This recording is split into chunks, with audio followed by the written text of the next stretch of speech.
Chapter 3.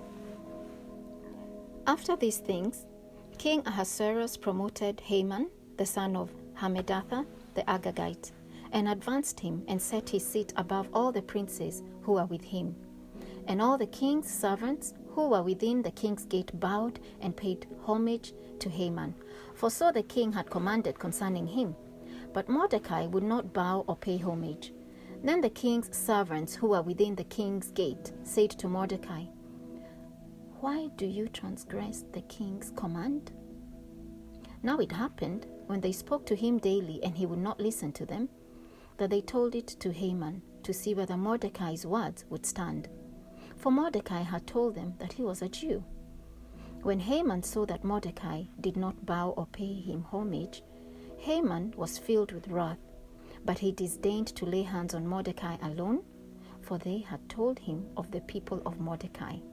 Instead, Haman sought to destroy all the Jews who were throughout the whole kingdom of Ahasuerus, the people of Mordecai.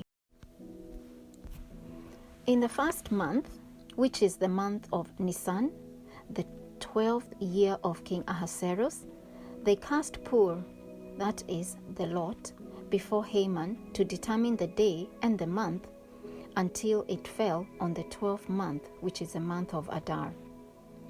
Then Haman said to King Ahasuerus, "There is a certain people scattered and dispersed among the people in all the provinces of your kingdom. Their laws are different from all other people's, and they do not keep the king's laws. Therefore it is not fitting for the king to let them remain. If it pleases the king, let a decree be written that they be destroyed, and I will pay 10,000 talents of silver into the hands of those who do the work, to bring it into the king's treasuries." So the king took his signet ring from his hand and gave it to Haman, the son of Hammedatha, the Agagite, the enemy of the Jews. And the king said to Haman, "The money and the people are given to you, to do with them as seems good to you." Then the king's scribes were called on the 13th day of the first month, and a decree was written according to all that Haman commanded, to the king's satraps, to the governors who were over each province, to the officials of all people, to every province according to its script, and to every people in their language. In the name of King Ahasuerus it was written and sealed with the king's signet ring. 13.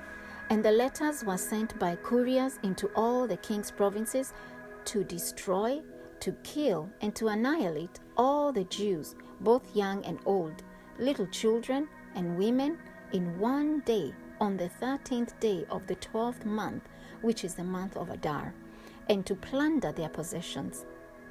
A copy of the document was to be issued as law in every province, being published for all the people, that they should be ready for that day.